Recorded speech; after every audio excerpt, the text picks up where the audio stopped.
សាសនាព្រះអង្គគ្រប់5,000ព្រះភាសាបានសន្តិស្អាតត្រីហើយសូមឲ្យប្រទេសជាតិនឹងឲ្យរងរឿងណាគតមុខទៅឡើងឲ្យមានអីមកបៀតបៀនទានគេមកឈ្នានពេលនឹងក៏សូមឲ្យបានបាត់អស់លីទៅកុំឲ្យមានតទៅមុខទៀតចឹងណាបាទសាធុសាធុសាធុយាយសូមអងសូមនឹកដល់គុណពុទ្ធគុណថាវតាំងទូលត្រង់ពុទ្ធខ្លួនខ្ញុំទូលត្រង់ពុទ្ធសាសនាអមានបញ្ញាជាវ័យកុំឲ្យខ្ញុំនឹកល្ងងឲ្យចិត្តភ្លឺចិត្តយល់ទៅមុខទៅជួបទាំងគុណពុទ្ធគុណពថាវតាំងជួបទាំងអ្នកមានបុណ្យមានទានមានខាសប្ការៈត្រួតត្រងសាសនារហូតគ្រប់ច័ន្ទគ្រប់ជាតិសុខជូនបុណ្យទេវតាគ្រប់ច័ន្ទថ្នាក់ទាំង8ទៅថ្នាក់លើថ្នាក់ក្រោមសូមឲ្យសាសនាព្រះអង្គគ្រប់5,000ព្រះភាសាបានសន្តិស្អាតត្រីហើយសូមឲ្យប្រទេសជាតិនឹងឲ្យរងរឿងណាគតមុខទៅឡើងឲ្យមានអីមកបៀតបៀនទានគេមកឈ្នានពេលនឹងក៏សូមឲ្យបានបាត់អស់លី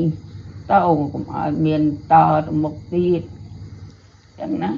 បាទសាធុសាធុសាធុយាយឲ្យមាន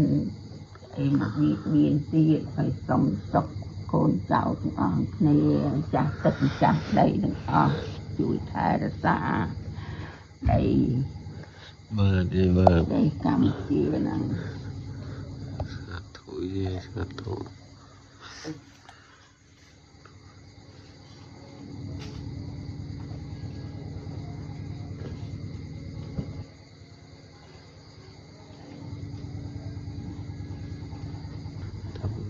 អងសូមនឹកដល់គុណពុទ្ធគុណថាវតាំងទូលត្រង់ពុទ្ធខ្លួនខ្ញុំទូលត្រង់ពុទ្ធសាសនាអមានបញ្ញាជាវ័យកុំឲ្យខ្ញុំនឹកល្ងងឲ្យចិត្តភ្លឺចិត្តយល់ទៅមុខទៅជួបទាំងគុណពុទ្ធគុណពថាវតាំងជួបទាំងអ្នកមានបុណ្យមានទានមានខាសប្ការៈត្រួតត្រងសាសនារហូតគ្រប់ច័ន្ទគ្រប់ជាតិសុខជូនបុណ្យទេវតាគ្រប់ច័ន្ទថ្នាក់ទាំង8ទៅថ្នាក់លើថ្នាក់ក្រោមសូមឲ្យសាសនាព្រះអង្គគ្រប់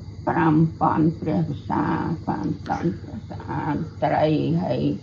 សូមឲ្យប្រទេសជាតិនឹងឲ្យរងរឿងណាគតមុខទៅឡើងឲ្យមានអីមកបៀតបៀនទានគេមកឈ្នានពេលនឹងក៏សូមឲ្យបានបាត់អស់លីទៅកុំឲ្យមានតទៅមុខទៀតចឹងណាបាទសាធុសាធុសាធុយាយឲ្យមានអីមកបៀតបៀនទៀតឲ្យសុំសុខកូនចៅទាំងអស់គ្នាចាស់ទឹកចាស់ដីទាំងអស់ជួយថែរក្សាដីបាទយាយបាទដីកម្ពុជាហ្នឹងសាធុយាយសាធុ